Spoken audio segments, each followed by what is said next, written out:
Good morning, students. In the previous video, we have started a new chapter that was money and credit. So, students, today we are going to take up the topic currency in that. So, modern form of money, that is currency. Modern forms of money include currency, paper notes, and coins. So, nowadays, what kind of money we use? We use paper notes, we use coins. Unlike the things that were used as money earlier, modern currency is not made of precious metals such as gold, silver, and copper. Nowadays, we don't have money that is made up of copper, silver, and gold. That is not made up of precious metals. And unlike grain and cattle also, they are neither of everyday use. The modern currency is without any use of its own. Modern currency does not have its own use. What is the meaning of that? The meaning of that is it is just a medium of exchange. अब देखो क्या हुआ था जब नोटबंदी हुई, demonetisation हुई. At that time what happened? At that time जो हमारे नोट्स थे, ठीक है, हज़ार के नोट होते थे उस टाइम पे. अब तो मुझे याद भी नहीं आ रहा है, भूल ही गए 1000 का नोट होता था या नहीं. चलो, जो भी नोट्स थे वो नोट्स क्या हैं? वो नोट्स किसी यूज़ के ही नहीं रहे. लोगों ने उनको ऐसे ही फेंकना शुरू कर दिया because they were not made up of any precious metal. ठीक है, पेपर के ही थे वो सिर्फ, तो they are of no use. Then why is it accepted as a medium of exchange? Yes, there are some reasons that it is accepted as a medium of exchange. It is accepted as a medium of exchange because the currency is authorized by the government of the country. Because the government of our country has authorized it. हमारी government ने कहा है ये 2000 का note है तो है, ये 2000 रुपये में चलेगा तो चलेगा. ठीक है, ओके. पुराने नोट्स तो बेकार हो गए सारे, right. In India the Reserve Bank of India issues currency notes on behalf of the central government. So central government के बिहाफ में कौन हमारे नोट इशू करता है? That is Reserve Bank of India, India का सबसे बड़ा bank. As per Indian law no other individual or organization is allowed to issue currency. So no other organization, कोई भी, no one is allowed to issue currency rather than Reserve Bank of India. Moreover, the law legalizes the use of rupee as a medium of payment that cannot be refused in setting transaction in India. और जो हमारी ये money है रुपी, वो India में कोई भी deny नहीं कर सकता as a medium of transaction. आप देश के किसी भी कोने में चले जाओ, 10 रुपीज़ मीन्स 10 रुपीज़. चाहे उनको हिंदी आती है नहीं आती, इंग्लिश आती है नहीं आती, but they know it is a medium of transaction. No one can deny you. No individual in India can legally refuse a payment made in rupees. Hence the rupee is widely accepted as a medium of exchange. तो क्यों accepted है? Because it is authorised by our government. Now deposits with banks. The other form in which people hold money is as deposits with bank. ये भी तो money की ही form है. Bank deposits जो हैं हमारे, at a point of time people need only some currency for their day to day needs. अब देखो, हमें सैलरी मिलती है पर मंथ, क्या वो सारी की सारी हम यूज़ कर देते हैं? थोड़ी तो हम बचा के भी रखते हैं, राइट. तो वो कहाँ बचा के रखते हैं? वो हम बचा के रखते हैं अपने बैंक्स में.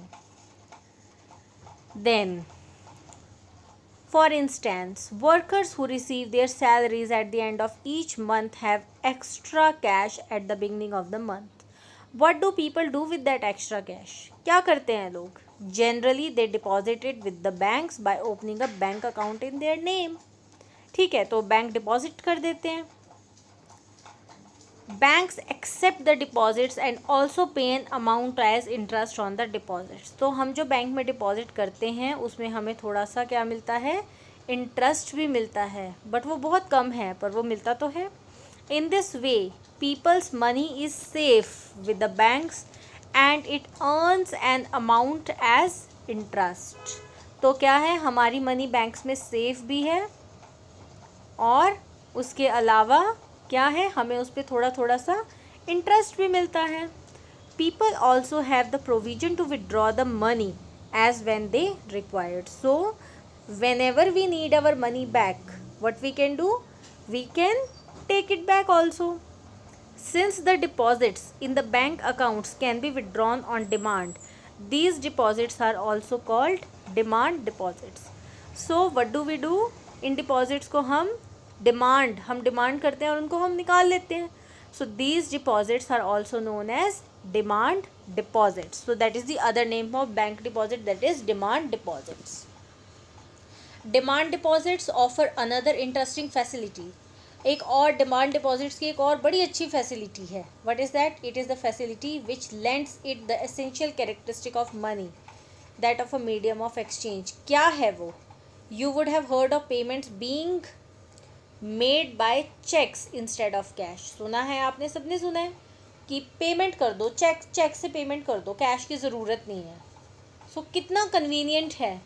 For payment through cheque, the payer who has an bank account with the bank makes out a check for a specific amount. A check is a paper instructing the bank to pay a specific amount from a person's account to the person in whose name the check has been issued. अब क्या है, देखो check simple सा है, एक paper है, ठीक है, एक पेपर है, उसमें क्या है, बैंक को इंस्ट्रक्शंस दी होती हैं कि मेरे अकाउंट से पैसे निकाल के ये जिसको हम पे कर रहे हैं उसके अकाउंट में पैसे डाल दो या फिर उसको ये पैसे पे कर दो. सिंपल. अब देखो चेक पेमेंट्स, ये देखो चेक एग्जाम्पल आपको दिया है, cheque number. This is known as the cheque number. This is very important. आपकी भी चेक बुक्स अगर होंगी, अभी तो शायद होंगी, हो भी सकती है, अगर नहीं भी हैं in future, this is the cheque number. Pay, जिसको आपने पे करना है, कितने पैसे पे करने हैं. ओके, यहाँ पे ये देखो आपने वर्ड्स में लिखना है, यहाँ नंबर्स में. This is the account number, वो पहले से ही प्रिंटेड होता है. Okay, so cheque. A shoe manufacturer Mohammad Salim has to make a payment to the leather supplier and writes a cheque for a specific amount. ठीक है, ये आप खुद पढ़ लेना, ये मैंने आपको क्लियर कर दिया. यहाँ पे ब्रांच का भी नाम लिखा होता है. ये आपको चेक नंबर, सबसे इम्पॉर्टेंट है चेक नंबर, और यहाँ पे आपको पता होना चाहिए. राइट, दीज थिंग्स आपको चेक फिल करना भी आना चाहिए. Thus we see that demand deposits share the essential features of money. अब देखो डिमांड डिपॉजिट्स मनी की ही तरह हमारी हेल्प कर रहे हैं. Right, the facility of cheques against demand deposits makes it possible to directly settle payments without the use of cash. So we don't have any need to pay cash. If we have demand deposits, we can make payments in checks. Since demand deposits are accepted widely as a means of payment along with currency, they constitute money in the modern economy. So they are also a form of money in the modern economy. Even cards you have, ठीक है, credit card, debit card आपके हैं, बहुत सारे cards हैं, they are also like that only. You must remember the role that the banks play here, but for the banks there would be no demand deposits and no payments by checks against these deposits. The modern forms of money, currency and deposits are closely linked to the working of the modern banking system. So what you are saying, what I want to say here, what they are telling you, you must remember the role of that banks. आपको bank का role भी यहाँ पता होना चाहिए. Okay, अगर demand deposit नहीं है बैंक में तो क्या है, चेक से आप कोई भी पेमेंट्स नहीं बना सकते. Demand deposits are not there. Right, so students, let's work these out. These are some questions जो क्या है, आपने जो चैप्टर पढ़ा है उसके बेसिस पे you can answer these questions and you can check that have you understood this or not. So students, other things we will study in the next video. Till then, revise the chapter thoroughly and try to understand the things. Thank you students. Have a nice day.